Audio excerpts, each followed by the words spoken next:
معلوم کیا کہ اللہ نے یہ 5 نمازیں کیوں رکھی.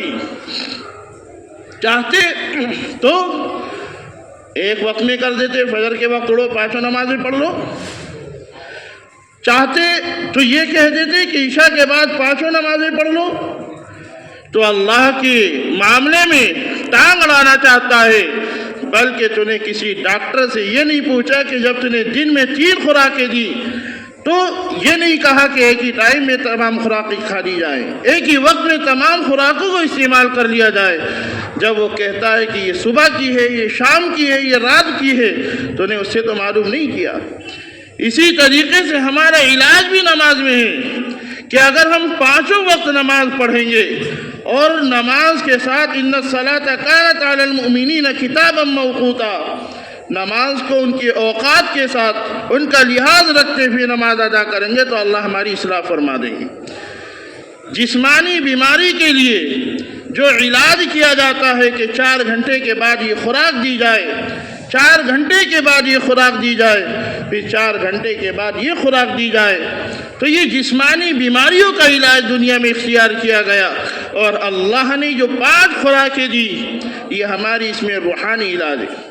5 نمازوں کو اپنے وقت پر پڑھنا یہ انسان کی روحانی بیماریوں کا علاج اللہ نے ہمیں دیا. تو یہ نماز کی اہمیت، کیونکہ اب دیکھیے 27 رجب المرجب میں بہت ساری باتیں آئیں گی کہ نماز اس طریقے سے پڑھ لو، نماز اس طریقے سے پڑھ لو. وہ کہیں پر نہیں ہے، یہ ہمارے درمیان افواہ پھیلانے کے لیے، دین اسلام میں نئی بات پیدا کرنے کے لیے ہمارے درمیان یہ باتیں جاری کر دی جو شریعت مطہرہ میں کہیں سے کہیں تک اس کی اجازت نہیں. یہ نماز نہ پڑھ کے اگر 5 نماز کی پابندی کر لے تو دنیا میں بھی کامیابی ملے گی، آخرت میں بھی کامیابی ملے گی. تو بجائے دین اسلام پر چلنے کے ایسا نہ ہو کہ ہم دین اسلام کے خلاف چلنے والوں کے باتوں پر عمل کر لیں اور ہم سمجھیں کہ یہ سیدھا راستہ ہے، اور بجائے ہم ہدایت کے راستہ اپنانے کے گمراہیوں کے راستے اپنانے، ایسا نہ ہو. اللہ نے آنکھیں دی دیکھنے کے لیے، اللہ نے عقل دی سوچنے اور سمجھنے کے لیے، ایسا نہ ہو کہ دین اسلام میں داخل ہو گئے اور ایسے بیوقوف بن گئے کہ ہم نے دین اسلام کی ہدایتوں کے اور گمراہیوں کے راستے نہ سمجھے، بلکہ ہدایتوں پر چلو اور اللہ سے گمراہیوں سے بچنے کے لیے، ہٹنے کے لیے دعا بھی کرو، کیونکہ بغیر توفیق سے اللہ کیونکہ جب نماز نہیں پڑھے گا اللہ سے دعا کرے. اذان ہو رہی، حی علی الصلاۃ حی علی الفلاح، نماز کی طرف آؤ، کامیابی کی طرف. اب یہ دیکھیں کتنے لوگ آ رہے ہیں، کتنے لوگ آ رہے ہیں.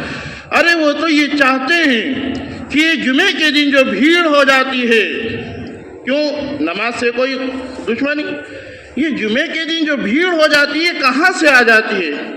یہ اللہ کی کون سی مخلوق ہے جو جمعے کے دن اکٹھی ہو جاتی ہے؟ یہی تو 5 نمازیں ہو رہی ہیں، کہاں پر غائب ہو جاتے ہیں؟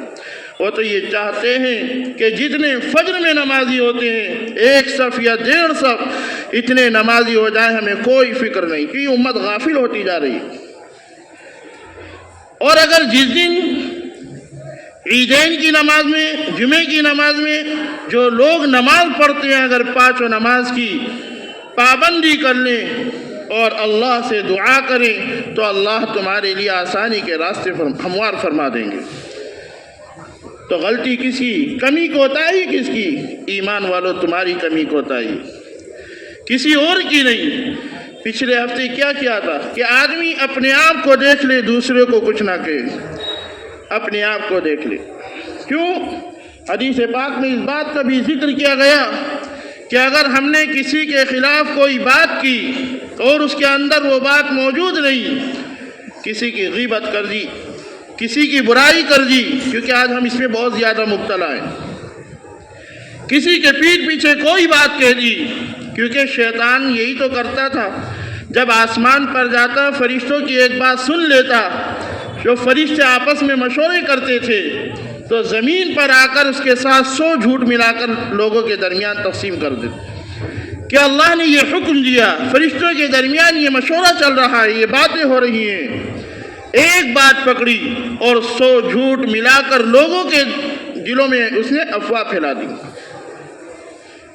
اپنے آپ کو بچاؤ، اپنی زبان، آنکھ، کان، ناک کی حفاظت کرو، کیونکہ اگر ہم نے کسی کے خلاف کوئی بات کہی، کسی کی غیبت کر دی، کسی کے خلاف کوئی بات کہی تو قیامت کے دن ایسا نہیں چھٹکارا مل جائے گا، وہاں تو نہ روپیہ چلے گا نہ پیسہ چلے گا، جیسے دنیا میں آئے ویسے ہی جائیں گے، لیکن وہاں پر نمازیں چلیں گی۔ اگر کسی نے کسی کا دنیا میں حق مار رکھا ہے تو ایک ایک کے بدلے 700 مقبول نمازیں دے دی جائیں گی۔ حقوق والے سامنے آ کر کھڑے ہوں گے اور اللہ تعالیٰ سے فرمائیں گے کہ اللہ آپ انصاف کرنے والے ہیں۔ اب سامنے حقوق والے کھڑے ہیں تو کیا ہوگا؟ ایک ایک کے بدلے 700 نمازیں جائیں گی کہ اللہ اس نے میرا حق مار رکھا